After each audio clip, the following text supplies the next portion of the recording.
क़ुव्वत इल्ला बिल्लाहिल अलिय्यिल अज़ीम।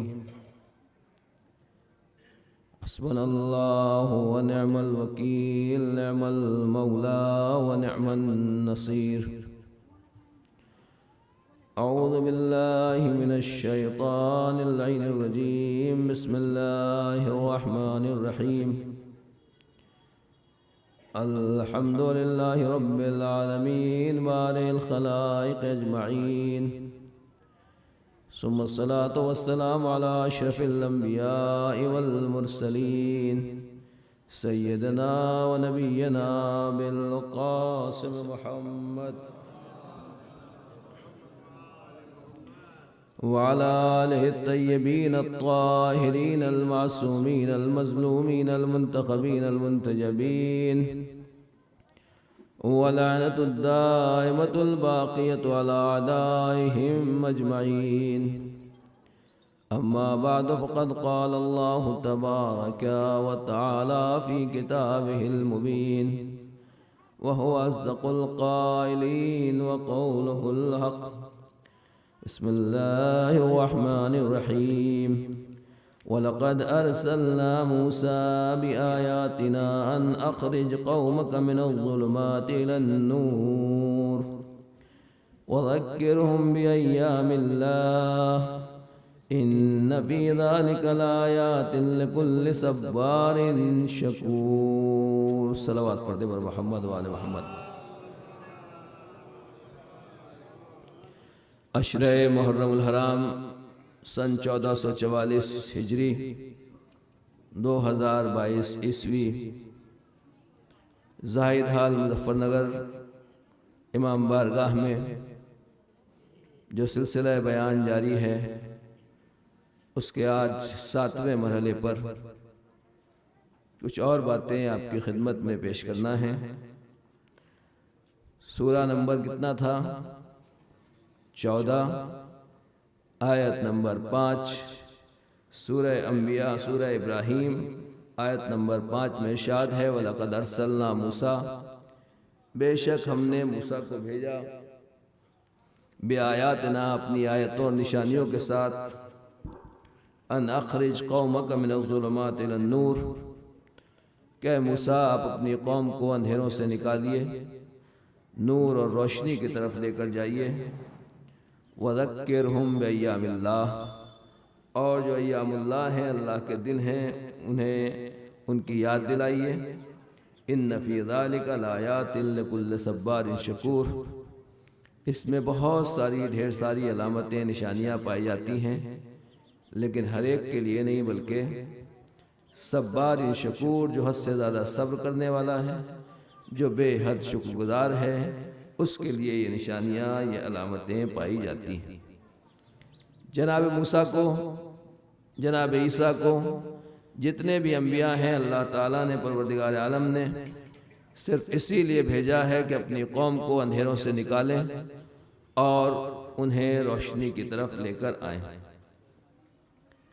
एक बात बताना चाहता हूँ अज़ीज़ान गिरामी, हम जैसे गुनहगार छोटे से तालिब इल्म, आप हजरात की मोहब्बतें हैं जो दो बातें आप सुन लेते हैं, वरना हकीकत यह है कि मन आनम के मन दानम, मुझे खुद अपनी औकात, मुझे अपनी खुद हैसियत मालूम है। यह आयत खुद एक बहुत बड़ा पैगाम है, मैसेज है। इस आयत में भी बहुत बड़ा पैगाम है। क्या कहा अल्लाह ने? हमने मूसा को भेजा अपनी निशानियों के साथ और उनसे कहा कि जाओ अपनी कौम को अंधेरों से निकालो और नूर की तरफ लेकर आओ। यही जनाब ईसा का मामला है, यही जनाब नूह का मामला है, यही जनाब इब्राहीम, जनाब यूसुफ, जनाब यूनुस, जितने भी नबी आपको मिलेंगे, हर नबी की जिंदगी आपको एक ही चीज़ नजर आएगी। वो क्या है कि अल्लाह ने भेजा अपनी निशानियों के साथ और क्या कहा? अन अख़रिज क़ौमक मिनज़्ज़ुलुमात, कि अपनी कौमों को, हर नबी से गोया अल्लाह ने यही कहा कि जाओ अपनी कौम को अंधेरों से निकालो और रोशनी की तरफ लेकर आओ। यह कौम किसकी थी? तवज्जो कीजिएगा, ये कौम किसकी है? अख़रिज क़ौमक, तुम अपनी कौम को अंधेरों से निकालो, रोशनी की तरफ लेकर आओ। कौम किसकी है? जनाबे मूसा की। कौम किसकी है? जनाबे ईसा की। कौम किसकी है? जनाबे यूनुस की। कौम किसकी है? जनाबे नूह की। कौम किसकी है? जनाबे इब्राहीम की। कौम किसकी है? जनाबे इसहाक की। यानी जितने नबी हैं कौम भी उन्हीं की है, मगर उसके बावजूद भी कौम अंधेरों में डूबी हुई है, गर्क है। तभी तो नबी से कहा जा रहा है अंधेरों से निकालो। इसका मतलब कौम अगर नबी की भी है तो नबी की कौम होने से काम चलने वाला नहीं है। नबी की कौम में जो अंधेरे से निकलकर नूर की तरफ आएगा वो नबी के साथ कहलाएगा, और जो खुदा न खास्ता नबी की कौम में तो है मगर नबी के रास्ते पर नहीं है, उससे कोई हासिल होने वाला नहीं है। परवरदिगार आलम ने कहा, नबी से कहा कि अपनी कौम को अंधेरों से निकालो और रोशनी की तरफ लेकर आओ। तो जहाँ नबी मौजूद हों उसके बावजूद भी कौम गुमराह हो सकती है और गुमराह हो रही है। नबी मौजूद है। और इससे बड़ा आप कहेंगे अरे मौलाना ये तो आप इब्तिदा की बात है। हो सकता है कोई बच्चा सवाल करे कि अभी तो जनाब मूसा आए हैं। तो खैर जनाब मूसा को अल्लाह ने जब भेजा तो जनाब मूसा आए हैं, तो मगर उससे पहले भी कौम में रह चुके हैं। तो जनाब मूसा आए हैं मगर उसके बाद भी कौम जो है वो अभी गुमराह है। नहीं, मैं इससे आगे की मिसाल देता हूँ। वअदना मूसा 30 लैला वअतममनाहा बिअश्रिन फतम्मा मीक़ातु रब्बिही 40 लैला वक़ाल मूसा लिअख़ीहि हारून उख़्लुफ़नी फ़ी क़ौमी वअस्लिह वला तत्तबि सबीलल मुफ़्सिदीन। इससे जो पहले महीना गुजरा है, कौन सा महीना था? ज़िलहिज का महीना। ज़िलहिज की पहली रात से 10वीं रात तक एक नमाज पढ़ी जाती है। हमारे यहाँ मस्जिद में बाकायदा मगरिब और इशा के दरमियान ये नमाज हर रात होती है। 2 रकत नमाज है, छोटी सी नमाज। अलहम्द पढ़िए, बाद में सूरह कुल अल्लाह पढ़िए, और सूरह कुल अल्लाह के बाद ये आयत है ववाअदना मूसा, हमने मूसा से 30 रातों का वादा लिया और हमने 10 रात इसमें और बढ़ा दी। जब मूसा चलने लगे तो मूसा ने अपने भाई जनाब हारून से कहा, उख़्लुफ़नी फ़ी क़ौमी, तुम मेरी जगह पर मेरी कौम में रहना, वास्लिह, और देखो इस्लाह करना, लोगों को सुधारना, लोगों को सही रास्ता दिखाना, वला तत्तबि सबीलल मुफ़्सिदीन, और मुफ़्सिदीन के रास्ते के ऊपर न जाना, उनके पीछे न चलना। जनाब मूसा चले गए। जब जनाब मूसा चले गए तो लोगों ने देखा कि मामला मैदान हमारे हाथ में है। एक आदमी पैदा हुआ, उसने कहा अपने सारे ज़ेवरात लाओ, सब सोना चांदी लाओ, मुझे कुछ काम है और मैं तुम्हारे लिए बना दूंगा, वो बना दूंगा। देखिए जब नए नए लोग बड़े बड़े ऑफर देकर आपसे माल और दौलत निकलवाने लगे, जेब खाली कराने लगे, तो समझ लीजिए कोई बड़ा घोटाला होने वाला है। उसका नाम था सामरी, और सामरी ने सारे ज़ेवरात लिए और सारे ज़ेवरात लेने के बाद एक बछड़ा बना दिया। जनाब हारून समझाते रहे और कौम नहीं मानी, कौम नहीं सुधरी। आखिर में कौम बहक गई और उस गौशाले की परस्तिश और उसकी पूजा पाठ शुरू कर दी। जनाब मूसा वहां से वापस आ रहे हैं, पूछे हारून ये क्या किया? इतने गुस्से में है, इतने जलाल में है कि अपने भाई को कह रहे हैं गुस्से में कि ये क्या किया? जनाब हारून ने कहा मैं क्या करूं, कौम ने तो मुझे कुचल दिया था, कमजोर बना दिया था, कौम तो गोया मुझे मार डालती, लिहाजा मैंने कौम को फितने फसाद से फिलहाल इख्तलाफ से बचा लिया, मगर जो कुछ है वो आपके सामने है। अजीज़ान गिरामी, जनाब मूसा अभी दुनिया से गए नहीं हैं। जनाब मूसा सिर्फ 40 दिन के लिए गए हैं, और ऐसा नहीं है कि जनाब मूसा कौम को बेसहारा और बेरहबर छोड़ के गए हों। अपने वजीर जिस हारून को फिरौन की हिदायत के लिए लेकर गए थे, उसी जनाब हारून अलैहिस्सलाम को अपनी जगह पर छोड़ के गए हैं। बल्कि कुरान खुद कह रहा है अफ़सह मिन्नी लिसानन, के जनाब मूसा ने कहा कि लोग हारून की बात को ज़्यादा समझते हैं, मेरी बात उनकी समझ में आसानी से नहीं आती। लिहाजा जनाब हारून के अंदर ये क्वालिटी भी पाई जाती है। मगर सिर्फ 10 दिन ज़्यादा जनाब मूसा रह गए। 40 दिन में सामरी ने अपना काम कर दिया, कौम को बहका दिया, कौम को राय हाथ से बटा दिया, कौम को खुदा की तौहीद से निकाल के शिर्क और बुत परस्ती की तरफ ले जाके खड़ा कर दिया। फिर से बात अर्ज कर दूं, क्या कहा अल्लाह ने, ऐ मूसा जाइए हमारी आयतों के साथ, अन अखरिज कौमक मिनज़्ज़ुलुमात इलन नूर, कि अपनी कौम को अंधेरों से निकाल के नूर की तरफ ले जाइए। जहाँ नबी मौजूद है, हिदायत दे रहा है, वहाँ कौम गुमराहियों की तरफ चलती चली जाती है और वहाँ अंधेरों में चली जाती है। तो जहाँ नबी नहीं है, इमाम पर्दा गैबत में है, हम जैसे छोटे छोटे तालिब इल्म अगर इस्लाह करने की कोशिश करें तो वाकई इन अंधेरों से लड़ना कितना मुश्किल है। सलावत पढ़ दें मोहम्मद वाले मोहम्मद पर।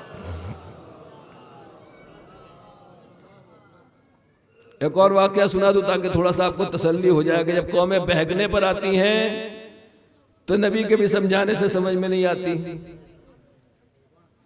बहुत सी बातें हैं जो बहरहाल बयान करने का मौका नहीं है और खिलाफ अदब हो जाए या थोड़ा सा बहरहाल खिलाफ ज़ौक़ हो जाए, लेकिन जहाँ तक सुन सकते हैं वहाँ तक सुन लीजिए कि जब कौमें बिगड़ने पे आती हैं तो फिर नबी का कहना भी आसानी से नहीं मानती। जनाब मूसा पैगंबर के बाद एक यहूदी आया, कहना तुम लोग कैसे मुसलमान हो, क्या हुआ? अभी नबी की आंख बंद नहीं हुई, कफन मैला नहीं हो, तुम लोगों ने आपस में लड़ाई झगड़ा शुरू कर दिया, इख्तिलाफ शुरू कर दिया। बात तो सही थी उसकी, मुसलमानों में इख्तिलाफ हो गया। अब वो हर एक से कह रहा है, खलीफा से कह रहा है, दूसरे लोगों से कह रहा है, जाहिर सी बात है कि चुप, बात तो सही है। बस अज़ीज़ान गिरामी वो मौला कायनात के सामने पहुंचा, पूछा, किसी ने कहा कि मौला ये देखिए क्या हमारे ऊपर इल्ज़ाम लगाता फिर रहा है, हमें बुरा भला कहता फिर रहा है कि अभी नबी दुनिया से गए नहीं, कफन मैला नहीं हुआ, चंद दिन नहीं हुए, तुमने नबी के बाद इख्तिलाफ कर दिया। मौला कायनात ने कहा कि हमने नबी के बाद इख्तिलाफ किया है, नबी की जानशीनी में। तवज्जो कीजिएगा, हमने नबी के बाद इख्तिलाफ किया है नबी की जानशीनी में। तुम बनी इसराइल तो वो हो जिसने नबी से इख्तिलाफ किया, नबी की बात नहीं मानी। यहूदी कहने लगा हमने कब नबी की बात नहीं मानी। मौला कायनात ने कहा जब दरियाए नील पार करके तुम उस तरफ पहुंचे, कुरान मजीद में है, तो तुम लोगों ने कहा ए मूसा इजअल लना इलाह, जैसे वहाँ देखा बड़े बड़े बुत लगे हुए थे और तरह तरह के खुदा थे, लोग उनके सामने पूजा पाठ कर रहे थे, इबादतें कर रहे थे। कौम वाले जनाब मूसा से कहने लगे अरे इनके खुदा तो बहुत अच्छे हैं, हमारे लिए भी ऐसे ही खुदा बना दीजिए। जनाब मूसा ने कहा इतनी दिनों से तुम्हें एक खुदा की तालीम दे रहा हूँ, तुम कैसे जाहिल कौम हो गए उस एक खुदा वाहिदो कहार को छोड़ के इन पत्थरों के सामने सर झुका रहे हो। जनाब मौला कायनात ने कहा हमने नबी के बाद नबी के जानशीन खलीफा सक्सेसर के बारे में इख्तिलाफ किया है, तुम तो नबी के बाद सामने खुदा के बारे में इख्तिलाफ कर रहे थे, अपने नबी से झगड़ा कर रहे थे कि हमारे लिए दूसरा खुदा बना दीजिए। यहूदी की गर्दन झुकी की झुकी रह गई। पता चला कि दीन की हिफाजत करने वाले पैगंबर ने ऐसे इमाम छोड़े हैं कि जब उम्मत के सामने जाते हैं तो उम्मत चुप हो जाती है, दुश्मन बोलता रहता है, लेकिन जब ये दुश्मन अली वालों के सामने आता है या अली के सामने आता है, वो जवाब मिलता है कि खामोशी के अलावा कोई रास्ता नहीं बन पड़ता। सलावत पढ़ दें मोहम्मद वाले मोहम्मद। इस आयत में एक और बात पाई जाती है, अगर इब्तिदाए कलाम में आप इस आयत की तरफ तवज्जो करें, और बड़ी अहम चीज़ है ये। जब हम मजलिस पढ़ते हैं उलमा ज़ाकिरीन जिससे भी आप सुने, कोई आपने बात सुनी और थोड़ी बहुत समझ में नहीं आई, मौलाना ये आपने कहाँ से पढ़ा, इसका हवाला क्या है, किस किताब से पढ़ा, किस आलिम से सुना। देखिए भी बात है, आपका हक है कि अगर आप सुन रहे हैं तो आप हमसे पूछ सकते हैं, पूछना चाहिए, इल्म बढ़ाइए। ये नहीं है कि सुना और चल के चले गए। इल्म बढ़ाइए, डिस्कस कीजिए, आपस में गुफ्तगू कीजिए, आइंदा दिन फोन से किसी तरीके से राब्ता कीजिए कि भाई ये चीज़ अच्छी लगी, ये चीज़ अच्छी नहीं लगी, ये समझ में नहीं आई। बहरहाल पता चलना चाहिए कि क्या समझ में आया, क्या समझ में नहीं आया। लेकिन ठीक है, आपको एतबार होता है कि हाँ भाई मौलाना ने पढ़ दिया लिहाजा काबिल एतबार है। सबसे बड़ा नुकसान जो कौम ने उठाया है वो यही है कि जिसको यहां बैठा हुआ देख लिया, उनका इनसे ज्यादा सच्चा कोई और हो नहीं सकता।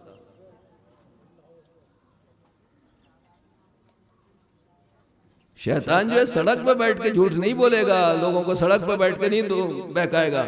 उसने अल्लाह को चैलेंज किया है कुरान में, लाक़ुदन्न अला सिरातिकल मुस्तकीम, मैं तेरे सीधे रास्ते के ऊपर बैठूंगा। सीधा रास्ता सबसे ज्यादा या मस्जिद है या मेहराब है या मिंबर है, शैतान आपको वही मिलेगा। तो अज़ीज़ान गिरामी, जो सबसे ज्यादा कौम का नुकसान है दुनिया में, जहां कहीं भी जाएं, हमारे सीधे साधे अवाम, हमारे बच्चे बच्चियां, हमारी खवातीन, सारी परेशानी, ज्यादा परेशानी और मज़हमत आपके सामने यही है कि जिसको आप यहाँ बैठा हुआ देख लेते हैं, जो इन्होंने कह दिया वो सही है। ऐसा नहीं, आपको यकीन होना चाहिए, मालूम होना चाहिए, सबूत होना चाहिए, दलील होना चाहिए, सामने वाले की डिग्री पता होना चाहिए कि ये आदमी मिंबर पर आया है तो कहाँ से पढ़ के आया है, किस मदरसे में पढ़ा है, किस उस्ताद से। पहले बाकायदा पेश नमाजी के लिए भी और आज भी इजाज़त ली जाती है बड़े असातिज़ा से, किसी जगह से साहब एक पेश नमाज को भेज दिए तो ऐसा नहीं किसी को भेज देते हैं। उलमा बुजुर्ग जो जिम्मेदार है वो बाकायदा इजाज़त देते हैं कि हाँ मैं ऐसे नमाज की इजाज़त दे रहा हूँ। दुनिया वाले जैसे आपके यहाँ सर्टिफिकेट होता है इसी तरह हमारे यहाँ भी सर्टिफिकेट होता है, लेकिन जो होशियार है न वो आपकी लाइन में सर्टिफिकेट की जरूरत समझते, वहाँ भी आपको डॉक्टर ऐसे मिल जाएंगे इसी शहर में कि जिनके पास सर्टिफिकेट नहीं है मगर दुकान उन्हीं की सबसे ज्यादा चल रही है। सर्टिफिकेट वाले बैठे हुए हैं और बगैर सर्टिफिकेट वालों की दुकान चल रही है। जो दुनिया का मामला है वही दीन का मामला है। यहाँ भी सर्टिफिकेट वाले बैठे हुए हैं और बगैर सर्टिफिकेट वाले ला माशाअल्लाह। सलावत पढ़ दे मोहम्मद वाले मोहम्मद पर। बहरहाल जिसको भी यहाँ बिठाइए, देखिए जरा सोचिए, ये सब चीजें सोचने की बात है। मैं एक बात कहना चाहता हूँ, ये आयत के जरिए से मैं दलील दे रहा हूँ। वलक़द अर्सलना मूसा, आयत नंबर 5 सूरह नंबर 14। वलक़द बेशक, दलील है, कद है, जोर है बाकायदा, अल्लाह कह रहा कद के साथ, यकीनन बेशक हमने मूसा को भेजा। मूसा कौन? अल्लाह के नबी। तो अल्लाह के नबी ऐसे भेज देता अल्लाह, मगर परवरदिगार करा भी आयातिना, हमने अपनी आयतों और निशानियों के साथ भेजा।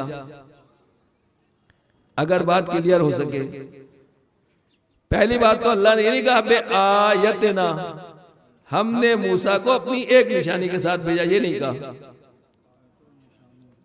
बल्कि क्या कहा? प्लूरल है, भी आयातना जमा है, हमने अपनी निशानियों के साथ भेजा। यानी अगर अल्लाह एक आयत और एक निशानी के साथ भी भेज देता तो काफी था, मगर कौम के दरमियान जनाब मूसा को भी अल्लाह ने अपनी निशानियों के साथ भेजा। यानी खुदा नबी को भी भेज रहा है तो बगैर निशानियों के नहीं भेज रहा है, बगैर अलामतों के नहीं भेज रहा है। इसी को इल्मी ज़बान में, इल्म कलाम में कहा जाता है मौजज़ा। बड़े जानते हैं लेकिन मैं अपने बच्चों को समझाना चाहता हूँ। एक सलवात पढ़ दे मोहम्मद वाले मोहम्मद पर।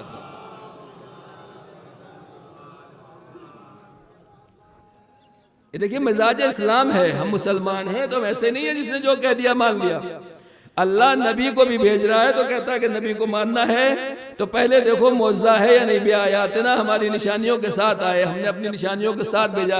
यानी अल्लाह नबी को भी भेजता है तो मौजज़े के साथ भेजता है, दलीलों के साथ भेजता है। बस अज़ीज़ान गिरामी, कहने का मतलब अगर कोई हमारे सामने आके ये कह दे मैं अल्लाह का नबी हूँ, हम कहेंगे ठीक है, हम मानने के लिए तैयार है, मगर मौजज़ा दिखाओ, मौजज़ा दिखाइए आप। नबी फौरन मौजज़ा दिखाएगा, जनाब मूसा के हाथ में यदे बैज़ा है और इसी तरीके से हाथ में वो डंडा है, वो असा है जो सांप बन जाता है। और भी अल्लाह ने जनाब मूसा को दूसरे बहुत सारे मौजज़ात दिए थे। मैं ये कह, और जनाब ईसा का मामला है, जनाब ईसा मुर्दों को जिंदा कर रहे हैं, नाबीना जो मादरजाद अंधे होते हैं उनको आँख वाला बना रहे हैं, जो बहुत से मरीज होते थे जिनको शफा नहीं मिलती उनको शफा दे रहे हैं, और दूसरे तमाम नबियों को अल्लाह ने अलग अलग मौजज़ात दिए हैं। बस मैं ज़्यादा अपनी मंजिल तक पहुँचने के लिए अपने बच्चों को, जवानों को समझाना चाहता हूँ। हमारे दीन का सिस्टम यह है कि अगर हम किसी को नबी भी मानते हैं, चाहे जनाब मूसा हो, चाहे जनाब ईसा हो, चाहे हमारे पैगंबर हो, हम बगैर दलील के, बगैर मौजज़े के नबी मानते नहीं हैं। अगर आपने दलील दे दी तो हम नबी मानेंगे, और अगर दलील नहीं दी तो नबी नहीं मानेंगे। अब हम पैगंबर को बात अर्ज कर दूं, पैगंबर को नबी मानते हैं, उसका मौजज़ा क्या है? बड़े ना बताएं, जवान बताएंगे क्यों मानते हैं आप? पैगंबर की नबूवत का मौजज़ा आपके पास क्या है? सवाल वाज़ेह हो गया, क्लियर हो गया। कोई गैर मुस्लिम पूछता है आप कौन है? कहें हम मुसलमान हैं। क्यों है मुसलमान आप? इसलिए कि मेरे अब्बा मुसलमान थे, मेरी अम्मा मुसलमान थी। जब मुसलमान अम्मा अब्बा के रास्ते के ऊपर चलता है तो फिर अम्मा अब्बा के दीन पर अमल करता है, खुदा के दीन पर अमल नहीं करता। आप क्यों मानते हैं नबी को? सामने वाला कहेगा हम अपने अम्मा अब्बा के रास्ते पर चल रहे हैं, दोनों में क्या फर्क है? जैसे आपके माँ बाप ऐसे मेरे माँ बाप, दोनों में क्या फर्क है? बहरहाल मैं ज़्यादा देर नहीं लेना चाहता, आपका वक्त नहीं लूँगा। असल में बात यह है कि जब कोई हमसे पूछता है कि आप मुसलमान हैं, तो कहते हैं हाँ हम मुसलमान हैं, खुदा का शुक्र है अल्लाह ने हमें मुसलमान बनाया।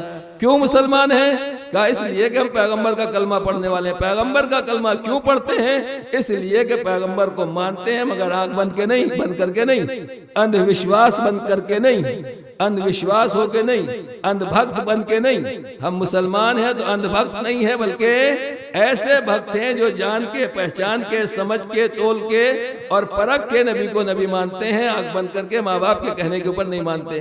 कहा क्या है आपके पास दलील, क्या है सबूत? कहा यह कुरान मजीद है। अगर तुम इस कुरान मजीद का जवाब लिया, इससे बेहतर किताब दीन के मामले में ला के दिखा दो, हम उसे मानना शुरू कर देंगे, उसको नबी इमाम मान लेंगे, हम उसके मानने वाले बन जाएंगे। और अगर कुरान मजीद का जवाब कयामत तक नहीं आ सकता है तो कुरान मजीद पैगंबर की नबूवत का जिंदा मौजज़ा है जो कयामत तक बाकी रहेगा। तो इसका मतलब यह है कि हम नबी को भी नबी मानते हैं तो बगैर दलील के, बगैर कुरान के नहीं मानते। तो बात समझ में आ गई। सिस्टम हमारे यहाँ ये चला आ रहा है कि जिसको नबी मानते हैं बगैर दलील के नहीं मानते, पैगंबर को भी नबी मानते हैं बगैर दलील के नहीं मानते। मौला अली को इमाम क्यों मानते हैं? इसलिए कि पैगंबर के इब्ने आम है, चचा के बेटे हैं। तो पैगंबर के तो और भी चचा थे, उनके भी बेटे थे, उनको क्यों नहीं मानते? इमाम हसन को इमाम क्यों मानते हैं? इसलिए कि हज़रत अली के बेटे थे, तो जनाब मोहम्मद हनफिया भी थे, जनाब अब्बास भी थे और दूसरे भाई थे, उनको क्यों नहीं मानते? तो अजीज़ान गिरामी, अल एहतजाज, अल्लामा तबरसी की एक किताब है, इसका नाम है अल एहतजाज। एहतजाज मतलब प्रूफ, दलील। जनाब अल्लामा तबरसी ने इसमें इमामत और विलायत के बारे में वो तमाम दलीलें इकट्ठा की हैं कि इस इमाम की इमामत की क्या क्या दलील है। यानी हम पैगंबर को और पैगंबर के बाद इमाम मौलाए कायनात और मौलाए कायनात से लेकर के आखिरी इमाम तक जिसको भी इमाम मानते हैं, ये नहीं है कि बच्चों को बता दिया अल्लाह एक पंजतन 5 इमाम 12 हमने मान लिया। नहीं है, बाकायदा हमारे उलमा ने वो दलीलें हमारे सामने पेश की हैं। अहले बैत ने दलील दी है, गदीर है, तथहीर है, आयत नमा है और दूसरी आयतें हैं, दूसरी रिवायतें हैं, जिसके बिना पर हम मौलाए कायनात को इमाम और खलीफा बिला फसल मानते हैं। इसी तरीके से मौलाए कायनात के बाद इमाम हसन को, इमाम हुसैन को, ये सब वो दलीलें हैं जो पैगंबर ने बयान की और अइम्मा ताहरीन ने बयान की और इमामों ने अपने बाद के इमाम के लिए बयान की। बस एक जुमला कहना चाहता हूँ, ये हमारी खास बात है कि हम किसी को बगैर दलील के नहीं मानते। तो जब अज़ीज़ान गिरामी पूरा सिस्टम वहाँ से यहाँ तक चला आ रहा है, बगैर दलील के न किसी को नबी मानते हैं, न किसी को इमाम मानते हैं, तो क्या बगैर दलील के किसी को मिंबर पर ऐसे ही बिठा देंगे आप? जिसको चाहा वो आगे मिंबर पर बैठ गया, न कोई डिग्री है, न कोई तालीम है, न कोई तहजीब नफ्स है, न कोई कुछ है। तो अज़ीज़ान गिरामी, कौम में गड़बड़ियाँ वहीं से शुरू होती हैं। पहले का सिस्टम तो यह है कि हर एक से मौज़ा भी मान रहे हैं, दलील भी मान रहे हैं, और आज का सिस्टम ये हो गया कि जो ज्यादा बोलने लगे हम जैसा, उसे आपने मिंबर पे लाके बिठा दिया, मेहराब उसके हवाले कर दी या और दूसरी चीजें उसके हवाले कर दी। कौम की तबाही बर्बादी वहीं से शुरू होती है जब हम हर जगह डिग्री देखते हैं, मगर जब अपना मामला होता है तो जिसको कोई सस्ता यही देता है या आसानी से ये मिले इन्हीं से दवा ले लो। नीम हकीम खतरा जान, नीम मुल्ला खतरा ईमान। वहां जान से हाथ धोना पड़ता है, यहाँ ईमान से हाथ धोना पड़ता है। सलावत पढ़ दे बर मोहम्मद वाले मोहम्मद।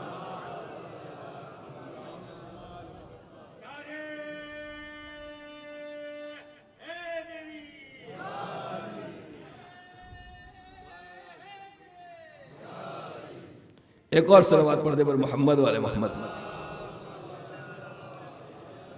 तो बस अज़ीज़ान गिरामी, इस बात का ख्याल रखें, इस बात की तरफ तवज्जो रखें, इस बात का ध्यान रखें कि हमें जो दीन का काम करना है उसमें क्या मरहला है, क्या मामला है, क्या हालात हैं और वाकई हम किसके सामने बैठ रहे हैं। जो बात मैं अर्ज़ कर रहा था वो यही है कि हमें ये देखना है कि मिंबर के ऊपर कौन है, कहाँ से पढ़ के आया है, क्या पढ़ा है, इसका किरदार क्या है, इसका कैरेक्टर क्या है। उसके बाद हमें उसकी बात के ऊपर अमल करना है। और क्या क्या अर्ज़ करूँ, हमारी कौम का मामला यह है, चाहे माह रमजान हो चाहे माह मुहर्रम हो, जितना भी सवाब आपको लेना होता है, इफ्तारी जोरदार होनी चाहिए, सहरी जोरदार होना चाहिए। बच्चे बैठ के मीनू बना रहे हैं, भाई आज का मीनू क्या होगा, कल का आइटम क्या होगा, कितने आइटम हो, कैसे इफ्तारी हो, पूरा जोर उसी के ऊपर है। और मुहर्रम आ गया तो थोड़ा सा रंग बदल जाता है, काम वही है। आज की नज़र में क्या होगा, कल की न्याज में क्या होगा, परसों की नज़र न्याज में क्या होगा, आज का मीनू क्या है, फला जगह का मीनू क्या है। अज़ीज़ान गिरामी, मैं एक बात अर्ज़ करना चाहता हूँ, और हर जगह ये खराबी मेरी नज़र में तो खराबी है, मैं खुद क्योंकि इसमें शामिल हूँ, ये मेरी कमज़ोरी है।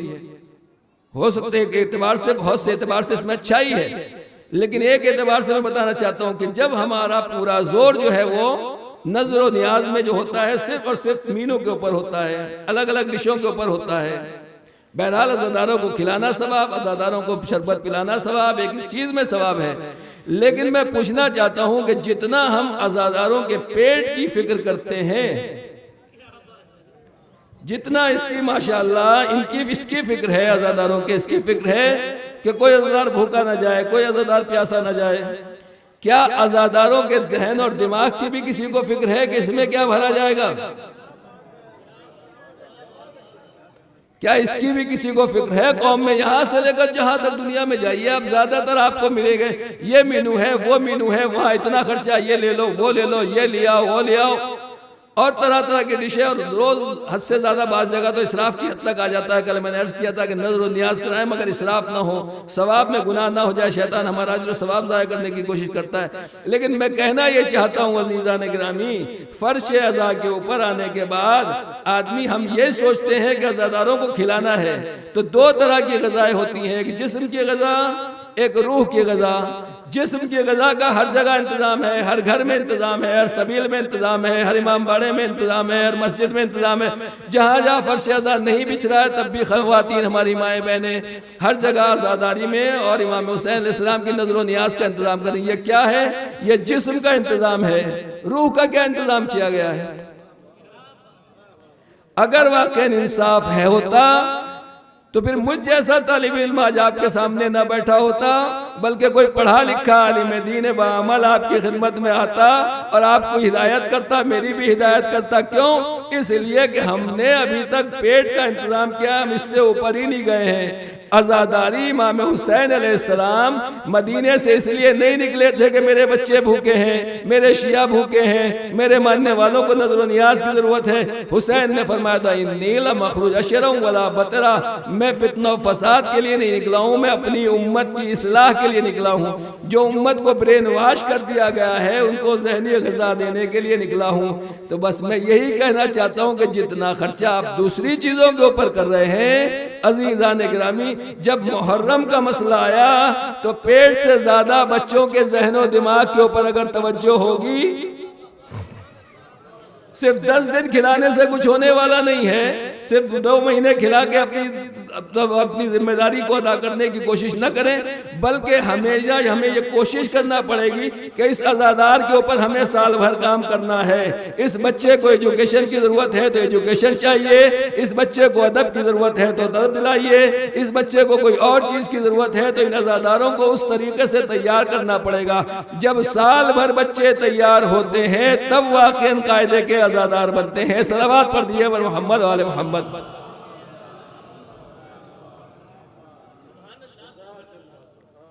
मेरी बात अगर पहुंच रही है और जो नाजरीन देखने वाले हैं ऑनलाइन भी, मैं खिदमत में अर्ज करना चाहता हूं अज़ादार कैसे तैयार होता है। हमारा सिस्टम तो ये है, चांद रात आई, चांद नजर आया और हमने अज़ादार बनना शुरू कर दिया, खुद भी अज़ादार हो गए और इन बच्चों को भी अज़ादार बनाना शुरू कर दिया। लेकिन अज़ादार कहां से तैयार होता है? तवज्जो कीजिएगा अज़ीज़ान गिरामी, एक पुलिस के फौजी को कितने दिन ट्रेनिंग दी जाती है, एक मिलिट्री के फौजी को कितने दिन ट्रेनिंग दी जाती है, एक आम आदमी कोई की जगह सर्विस करने लगे उसे कितना पढ़ना पड़ता है? पहले ग्रेजुएशन कीजिए फिर जाकर ट्रेनिंग कीजिए। और अज़ादार इमाम हुसैन बनना है, दीन का नासिर बनना है, इमाम ज़माना का आलम उठाना है। इनको कोई डिग्री नहीं चाहिए, कोई अमल नहीं चाहिए, कोई काम नहीं चाहिए। अज़ीज़ान गिरामी, अगर बच्चे खासतौर से मेरी माएँ बहनें सुने, मेरी बच्चियां सुने, अगर अज़ादार तैयार करना है तो काले कपड़े सिलाने से अज़ादार तैयार नहीं होता, सर पे पट्टी बांधने से अज़ादार तैयार नहीं होता। हदीस है, मैं हदीस पेश करने जा रहा हूँ अज़ीज़ान गिरामी। हमारे आपके छठे सरकार हज़रत इमाम जाफ़र सादिक़ अलैहिस्सलातु वस्सलाम इमाम जाफर सादिक अलैहिस्सलाम इरशाद फरमाते हैं, हन्निकू औलादकुम बितुरबतिल हुसैन अलैहिस्सलाम फइन्नहा अमानुन। अजीब व गरीब हदीस है। अज़ादार कहाँ से तैयार होता है?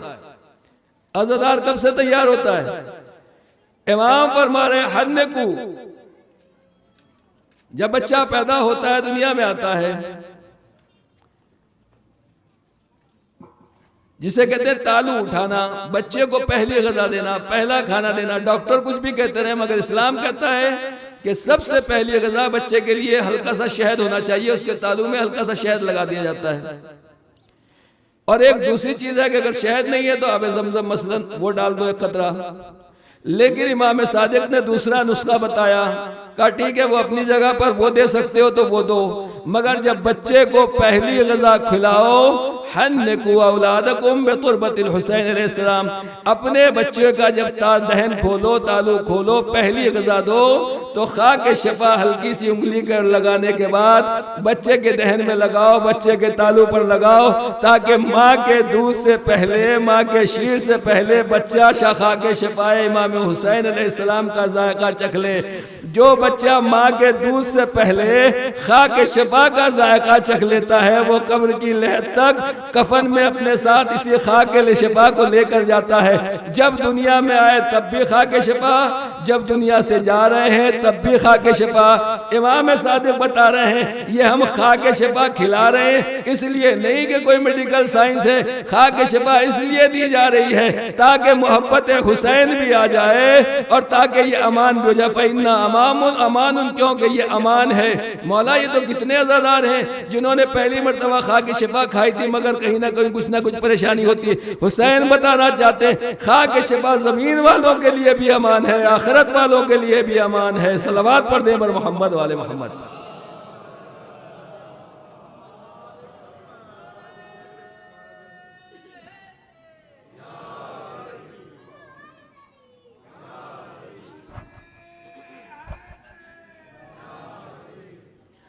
तो समझ में आया कहां से अज़ादार शुरू करना है। पहले दिन से बच्चा दुनिया में आया है तो खाके शफा पिलाई जाए, पिलाई नहीं जाए, थोड़ी सी बहुत मामूली सी।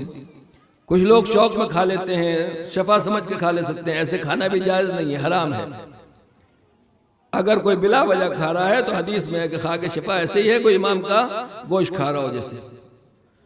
हाँ, जहाँ मरीज है वहाँ चने के बल्कि एक मटर के बल्कि नहीं, एक मसूर छोटा सा बिल्कुल मामूली सा दाना लेकर पानी में डालिए, शरबत में घोलिए और मरीज को जिसकी इलाज नहीं हो रहा है उसको सिर्फ और सिर्फ खा के शिफा बहुत मामूली सी दी जा सकती है। तो ये क्या है, बात अर्ज कर दूं कि यहाँ तक हम पहुंचे कि अल्लाह परवरदिगार आलम अपने नबियों को भेज रहा है तो आयतों के साथ, निशानियों के साथ। हमारे यहाँ अज़ादार तैयार हो रहे हैं तो फिर अज़ादारी का मसला भी यही है कि हमें पहले दिन से बच्चे को अज़ादार बनाना है, पहले दिन से बच्चे को खाके शफा चटाना है। मैं यही कहना चाहता हूँ अज़ीज़ान गिरामी, ये खाके शफा खिलाना इस बात की दलील है कि अब बच्चे के बदन में और बच्चे के मुंह में कोई लुक़्मा हराम नहीं जाना चाहिए, कोई हराम की कमाई नहीं जाना चाहिए। पाक को पाकीज़ा कमाइए, पाक को पाकीज़ा खिलाइए, चाहे रूखी सूखी भी हो। अगर पाक व पाकीज़ा कमाएंगे हलाल की कमाई होगी, रिज़्क़ हलाल होगा और बच्चा उसी को खाएगा। तो अज़ीज़ान गिरामी, करबला के मैदान में जितने भी इमाम हुसैन के साथ आए थे ये वही थे कि जिनके पेट में रिज़्क़ हलाल था। सामने 30,000 की फौज थी, इमाम हुसैन कह रहे थे बातों का असर नहीं हो रहा था। इमाम हुसैन ने उसका राज ये बताया, कद मुलिअत बुतूनुकुम मिनल हराम, तुम्हारे पेट जो है माले हराम से भरे हुए हैं, तुम्हारे पेट में यजीद की तनख्वाह है, लिहाजा हुसैन की बात समझ में आने वाली नहीं है।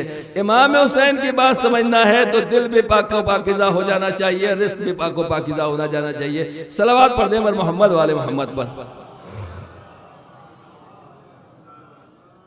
एक और सलावत का सारा अपने बच्चों को, जवानों को समझाने के लिए मैं अर्ज कर दूं, क्या दलील है कि रिज़्क़ हराम और रिज़्क़ हलाल में क्या फर्क है। ये रिज़्क़ हराम क्या क्या करता है।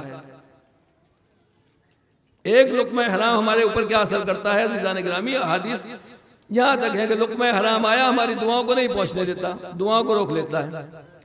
आप कहेंगे मौलाना क्या फ़र्क है। ये ऐसा है वैसा, दोनों खाने एक जैसे ही हैं, दोनों डिश एक जैसे ही हैं, ये हराम है, ये हलाल है, ये नजिस है, पाक है, दोनों में फर्क क्या है?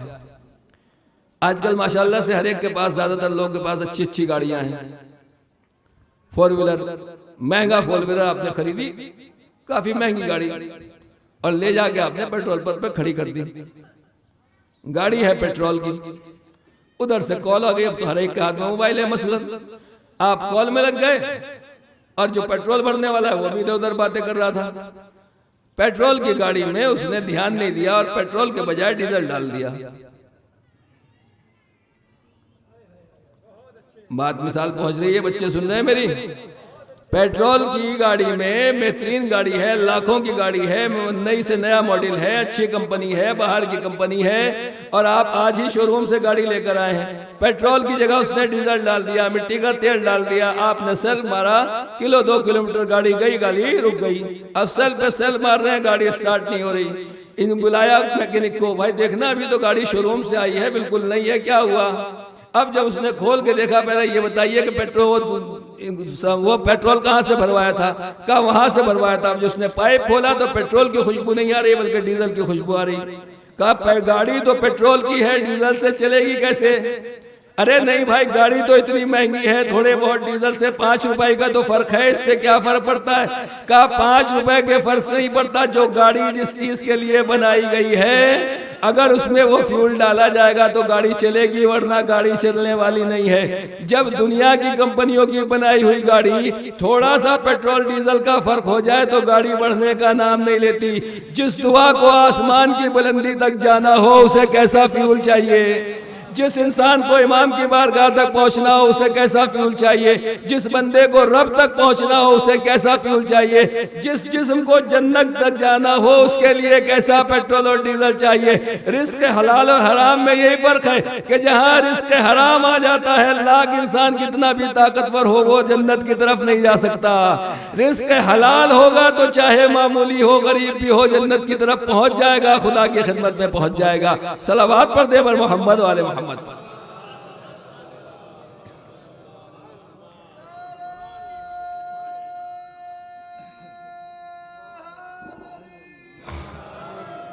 लिहाजा ज़ीदान गिरामी, माहे मुहर्रम है। कल मैंने अर्ज किया था, मुसलसल अर्ज कर रहा हूँ कि सिर्फ रोने रुलाने से काम चलने वाला नहीं है, ये तो हमारी जिम्मेदारी है, यह तो हमारी इंसानियत की दलील है, ये तो हमारी शराफत की निशानी है कि वाकई आदमी दूसरों के गम में भी गमज़दा होता है। हमें उसके साथ साथ माहे मुहर्रम को माहे ज़ियारत भी बनाना है, वाकई इस काबिल हो सके कि इमाम को मुंह दिखा सके।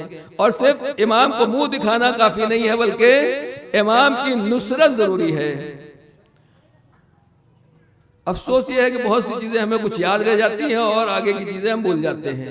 एक सलावत पढ़ दे पर मोहम्मद वाले मोहम्मद पर। वो यही है, पैगंबर ने गदीर में क्या कहा? मन कुंतो मौला हो फहाज़ा अली मौला, जिसका मैं मौला हूं उसके ये अली मौला। हर बच्चे को याद है। इसके आगे क्या कहा पैगंबर ने क्या फरमाया? खुदा से क्या दुआ की? अल्लाहुम्मा वाले मन वाला, परवरदिगार जो अली से मोहब्बत रखे तो उससे मोहब्बत रखना, वादि मन आदा, जो अली से दुश्मनी रखे तो उसे दुश्मन रखना, वन सोरमन नसरा, और जो अली की मदद करे तो उसकी मदद करना, वग़्ज़ुल मन खज़ला, और जो अली को छोड़ दे तो उसको छोड़ देना। हमेशा दूसरों की तरफ बातों को ना मोड़िए, उन्होंने ये कर दिया, उन्होंने ये कर दिया, उन्होंने अली को छोड़ दिया।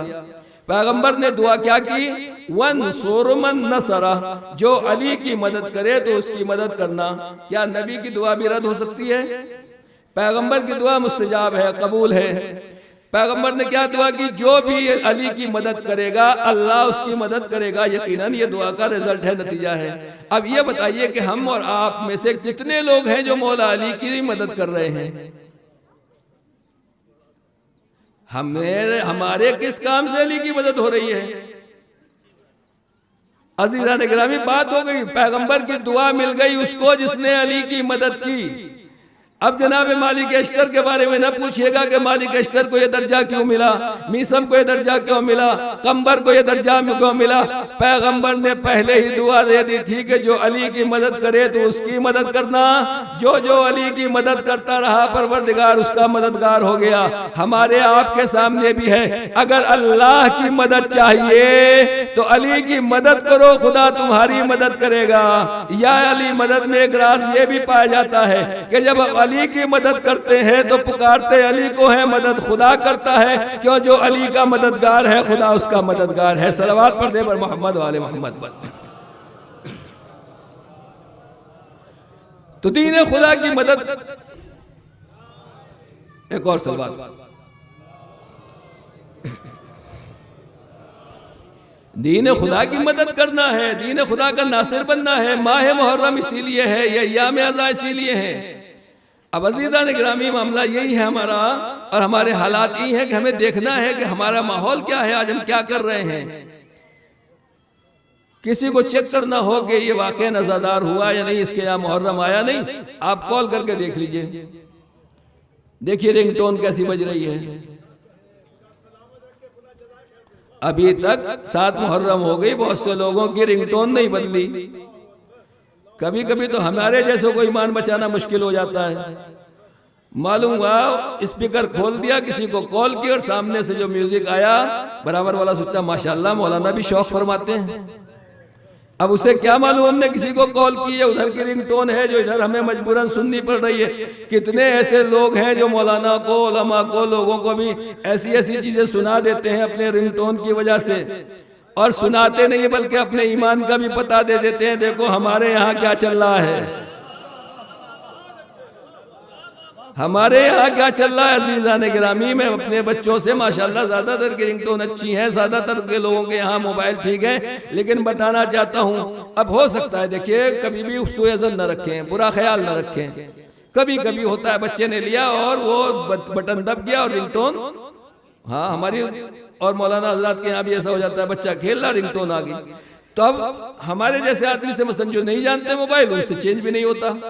2-4 आदमियों ने सुन लिया, हो माशाल्लाह मौलाना भी ये शौक करते हैं और ये वाली रिंगटोन इनको पसंद है।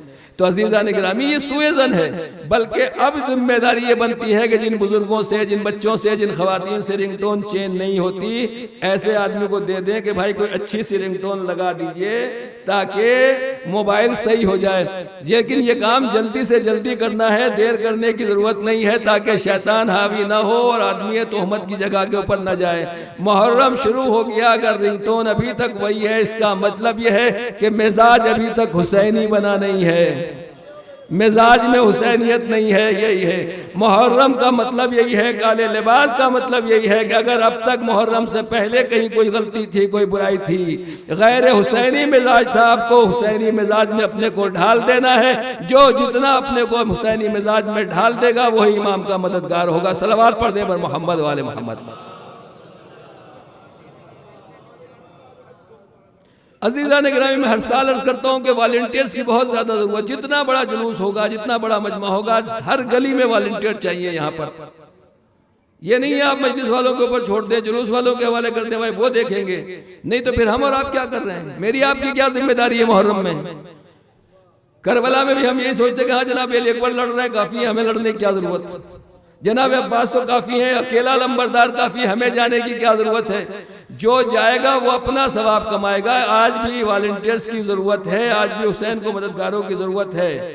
चाहे तबरूक बांटने का तो वो हो, चाहे जुलूस को हैंडल करने का मामला हो, चाहे जुलूस को आगे बढ़ाने का मामला हो, और जो सबसे बड़ी चीज़ है वो अज़ादारों की पहचान है सफाई सुथराई। शरबत लिया, तबरुक लिया और उठा के आपने रास्ते में फेंक दिया, यहाँ से वहाँ तक सड़क ऐसी है, तो जिम्मेदारी किसकी बनती है, बदनामी किसकी होती है, लोग किसको कहते हैं, हमें और आपको नहीं कहते, इमाम को कहते हैं, खुदा और रसूल के वाक़िअन के ऊपर नाम रखे जाते हैं। अजीब अज़ीज़ान गिरामी, ये मेरे दिल की बात है और मेरे झेली हुई बात है जिसे कहता हूँ। कोई लड़का सड़क पे कुछ भी करता रहे, किसी को कोई मतलब नहीं, एक से बुरे लोग होते हैं, किसी को कोई मतलब नहीं। लेकिन अगर जो बच्चा नमाज पढ़ने के लिए आता है मस्जिद में, उससे कोई गलती हो गई या उसने गलती कर दी, जानबूझ के गुनाह किया, गलत किया मसलन, तो क्या होता है, क्या कहा जाता है। अब ये नहीं कहते कि ये फला मोहल्ले का लड़का है, फला घर का लड़का है, बल्कि ये कहा जाता है ये फला मस्जिद में या स्कूल का बच्चा है तो फिर फला स्कूल का बच्चा है। अजीजान गिरामी, लाख गुनाह करते रहे लड़के, कोई मामला नहीं, कोई परेशानी नहीं, मस्जिद में वो बच्चा आता है, वो जवान आता है और उससे बुराई हो गई या उसने बुराई कर दी, जानबूझ के गलत काम किया, सामने वाला आया, किबला फला को देखिए वो आपके पीछे नमाज पढ़ता है और ये काम करता है, इसका मतलब ये काम उसने नहीं किए हैं, किबला ने किए हैं, पेश नमाज साहब ने किए हैं। समझ रहे हैं आप? कहने वाले किस तरीके से कहते हैं ये अपनी कौम के लोगों की हालत है, तो बाहर वाले किस तरीके से उंगली उठाएंगे? यानी जो बच्चा बाहर जो कुछ भी करे उसे कोई रोकने वाला नहीं। मस्जिद में जो आ गया अगर वो बुराई करता है तो पेश नमाज जिम्मेदार ठहरे, आपकी मस्जिद में आ रहा है, लिहाजा आप देखिए उसने कैसे कर दिया। अजीज़ान गिरामी, 1400 साल पहले इमाम ने कहा कूनू लना ज़ैना वला तकूनू अलैना शैना। देखो बाहर कुछ भी करते रहोगे, अगर हमारे से कोई ताल्लुक नहीं है तो हमें कोई परवाह नहीं है, लेकिन अगर तुम हमारे कपड़े पहनने के बाद, हमारा लिबास पहनने के बाद कोई गलती करोगे तो लोग ये नहीं कहेंगे ये किसका बेटा है, किसका बेटा पोता है, किसका नवासा है, किसका भाई है, ये कहेंगे ये देखो ये हुसैन वाले हैं, ये इमाम जाफर सादिक वाले हैं, ये इमाम ज़माना वाले हैं, ये शिया है। मैं अपने बच्चों को यही समझाना चाहता हूँ कि जब ये लिबास अज़ा पहन लिया, हुसैनी लिबास पहन लिया, तो किरदार भी हुसैनी होना चाहिए, गुफ्तार भी हुसैनी होना चाहिए, आमाल भी हुसैनी होना चाहिए। क्यों? इसलिए कि गलती हम करते हैं उंगली इमाम की तरफ उठती है, इससे बड़ा दुख और दर्द इमाम के लिए कोई और नहीं हो सकता कि गुनाह हम करें ताने इमाम ज़माना को सुनने पड़े। सलावत पढ़ दे मोहम्मद वाले।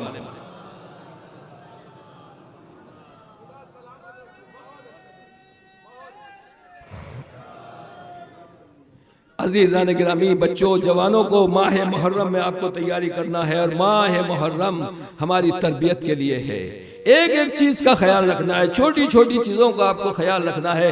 यही माओ बहनों से भी अपने गुजारिश करूंगा कि आपको भी ख्याल रखना है, चाहे वो फर्श अज़ा हो, एक अज़ादार का जज्बात हो, एक अज़ादार की अहमियत हो, उसकी खिदमत हो, जो कुछ भी है, इन तमाम चीज़ों में मुहर्रम में अगर हम ज़रा किसी नज़ाकतों के खिलाफ जाएंगे और उसकी ख्याल नहीं करेंगे तो उसका रिजल्ट उल्टा होगा।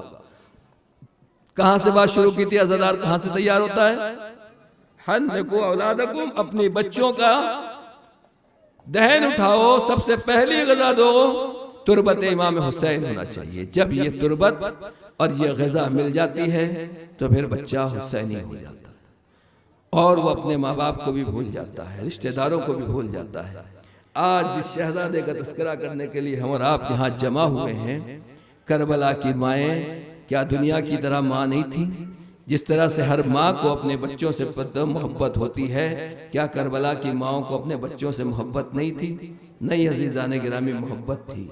दुनिया में हर माँ को अपने बच्चे से मोहब्बत होती है, लेकिन क़ज़ा व क़दर इलाही से, किसी भी वजह से, किसी हादसे से, किसी बीमारी से अगर बच्चों का बाप दुनिया से चला जाए तो फिर माँ को अपने इन यतीम बच्चों से और ज़्यादा मोहब्बत हो जाती है। और माँ की जवानी और माँ की बुढ़ापे का सहारा यही यतीम बच्चे होते हैं, और माँ चाहती यही है कि मैं इन बच्चों के सहारे ज़िंदगी गुजार लूँ। इन बच्चों के ही लिए माँ अपनी जवानी को कुर्बान कर देती है, बुढ़ापे की मंजिल में चली जाती है। क्यों? इसलिए कि कम से कम मेरे लिए ये बच्चे तो हैं। एक बेवा का सबसे बड़ा खजाना, एक बेवा की सबसे बड़ी दौलत उसकी औलाद है, उसका बेटा है। सलाम हो करबला की उन माओं के ऊपर जो अपने बच्चों को भी लेकर आई हैं तो खिदमत इमाम हुसैन में कुर्बान करके खुश हो रही हैं। उन्हें ये फिक्र नहीं है हमारी जवानी कैसे कटेगी, हमारी ज़ईफ़ी कैसे कटेगी, हमारी ज़िंदगी कैसे गुजरेगी। बस अज़ादारों, रिवायत यही है, मैदान करबला में तमाम माएँ अपने अपने बच्चों को लेकर आई थी, मगर इमाम हुसैन अलैहिस्सलाम के साथ वो बेवा भी आई, वो खातून भी आई जिसके सर के ऊपर उसके शौहर नामदार का साया नहीं था। बेवा इमाम हसन जनाब उम्मे फरमा है, अपने यतीम इमाम हसन के यतीम अपने लाल कासिम इब्न हसन को लेकर आई। अल्लाह अकबर, अल्लाह अकबर। ये क्या है जनाबे? कासिम को लेकर आई हैं। हाँ ज़दारो नजमा फंदी अल्लाह मकामा कहते हैं, डूबी हुई दुख के सागर में सूरज की सुनहरी थाली थी, डूबी हुई दुख के सागर में, डूबी हुई दुख के सागर में सूरज की सुनहरी थाली थी। इस चांद की दसकी सांझ तलक शब्बीर से दुनिया खाली थी। इस चांद की दसकी सांझ तलक शब्बीर से दुनिया खाली थी। और क्या लुट के आए हरम, इस चांद की दसकी सांझ तलक शब्बीर से दुनिया खाली थी। और सरवर पे हसन की विधवा ने 2 चांद से टुकड़े वार दिए। सरवर पे हसन की विधवा ने 2 चांद से टुकड़े वार दिए। बच्चे तो जियाले थे ही मगर माता भी बड़ी दिलवाली थी। बच्चे तो जियाले थे ही मगर माता भी बड़ी दिलवाली थी। कौन माँ है जो 2-2 यतीम बच्चों को इस तरीके से मैदान में भेजता है, मगर कर भेजती है। मगर करबला के मैदान में हमने ये मुरक्का भी देखा, पूरी रात माँ बच्चे को समझाती रही, मेरे लाल तुम्हें अब कल मैदान में जाकर अपनी जान कुर्बान करना है। सुबह कासिम इब्ने हसन आए, आने के बाद इमाम की खिदमत में इजाजत मांगते हैं, इमाम इजाजत नहीं देते। सुनते रहते आप। कासिम खैमे में जाकर रोने लगे। माँ आई, समझे बच्चा चला गया होगा, मगर क्या देखा कासिम बैठे हुए रो रहे हैं। बस जैसे जनाब कासिम की हालत देखी, पूछा बेटा रो क्यों रहे हो, मैदान में क्यों नहीं गए? कहा अम्मा चचा ने जाने की इजाजत नहीं दी। माँ ने कहा बेटा जरा तावीज़ बाजू खोल कर देखो उसमें क्या लिखा। अल्लाह अकबर। एक बात कहूँ अपनी माओ से, अपनी बच्चियों से, अपनी बहनों से, खुदा आपके बच्चों को सलामत रखे, हमारे इन बच्चों को सलामत रखे। जरा बच्चे को बुखार हो गया, जरा बच्चे की तबीयत खराब हो गई, फौरन माँ दौड़ के आ जाती है, मौलाना मेरे बच्चे को कोई तावीज़ दे दीजिए। हमारे यहाँ बच्चे को तावीज़ दिया जाता है उसकी जिंदगी बचाने के लिए, उसकी सेहत के लिए, मगर यतीम के हाथ पे जो तावीज़ है ये जिंदगी के लिए नहीं है, बल्कि राह खुदा में कुर्बानी के लिए। अल्लाह जनाब कासिम इब्ने हसन ने तावीज़ लिया, मुस्कुराते हुए इमाम की खिदमत में आए। इमाम ने जैसे ही भाई की तहरीर देखी, अपना बचपना नजरों के सामने आ गया। हाँ मेरे भैया हसन की निशानी कासिम, मेरे भाई तुमने ये क्या लिख दिया? चचा भतीजे गले मिलके इतना रोए के बेहोश हो गए। ज़ैनब किस तरीके से बेहोश को होश में लाए कि बेहोश के ऊपर पानी छिड़का जाता है। ज़ैनब के पास आंसुओं के अलावा अब कुछ भी नहीं। अजरुकुम अल्लाह। इमाम हुसैन ने जनाब कासिम को इजाजत दी, जनाब कासिम ने इजाजत ली। घोड़े के ऊपर कासिम को सवार किया गया। जब जनाब कासिम को घोड़े पर सवार कर दिया गया, हुसैन ने कहा जरा बेटा झुकना। कासिम झुके। हुसैन ने कासिम के गिरेबान को चाक कर दिया। पूछा चचा ये क्या है? कहा बेटा रब में ये यतीमों की निशानी है, शायद कोई तेरी यतीमी के ऊपर रहम करे। जैसे ही कासिम दुश्मन की फौज में पहुंचे, एक जालिम ने क्या देखा? चांद सा चेहरा आ रहा है। कहा मैं इसकी माँ को इसके सोग में बिठाऊंगा। जालिम आया, बच्चा ना तजर्बेकार था, धोखे से जनाब कासिम के ऊपर हमला किया। कासिम ने चचा को पुकारा। किसी की लाश पर हुसैन इस तरीके से नहीं आए जितने गुस्से में कासिम की मदद के लिए आए हैं। हुसैन पुकार रहे हैं बेटा किधर हो? कासिम कह रहे चचा चचा जल्दी आइए, हुसैन के हमले की वजह से इधर के घोड़े उधर, उधर के घोड़े इधर, दरमियान में बरवा का लाल यतीम हसन कासिम है। हुसैन जब कासिम के सराहने पहुंचे, कहा मेरे लाल तेरा चचा शर्मिंदा है, वक्त के ऊपर काम ना आ सका। आजादारो इतना ही कहूंगा, चचा ने भतीजे का लाशा उठाया, खैमे में लेकर आए। उम्मे फरवा ने मदीने का रुख करके कहा होगा, ए हसन इब्ने अली मेरे वालियों वाली सरदार, आप आपकी कुर्बानी को राह खुदा में पेश कर दिया, अब आप मुझसे राजी हैं या नहीं। अला लानतुल्लाहि अलल कौमिज़ ज़ालिमीन सयअलमुल लज़ीना ज़लमू अय्या मुनक़लबिन यनक़लिबून। इन्ना लिल्लाहि व इन्ना इलैहि राजिऊन। रज़न बिक़ज़ाइहि व तस्लीमन लिअम्रिहि। परवरदिगार इस मुख्तसर से बात कबूल फरमा, हमारे नासों को रुमाल जनाब सैयदा में जगह इनायत फरमा, हमें ज़्यादा से ज़्यादा नेक अमाल की तौफीक अता फरमा, अपने बच्चों की सही तरबियत और हुसैनी किरदार में उनको ढालने में हमारी मदद फरमा। रब करीम परवरदिगार रिज़्क़ हलाल वासे और तय्यब अता फरमा, रिज़्क़ हराम और रिज़्क़ मशकूक से हम सबको और तमाम अज़ादारों को परवरदिगार महफूज फरमा। जो बेरोज़गार हैं वह बरकत और हलाल रोज़गार अता फरमा, जो बरसरे रोज़गार हैं खुम्स ज़कात और खैरात और अतियात की तौफीक इनायत फरमा, जो बीमार हैं शिफाए कामिला व आजिला अता फरमा। फ़र्ज़ंद ज़हरा के ज़ुहूर में ताजील फरमा और हमें उनके नासिर व आवान व अंसार में शुमार फरमा। रब्बना तक़ब्बल मिन्ना इन्नका अंतस समीउल अलीम। मातम हुसैन।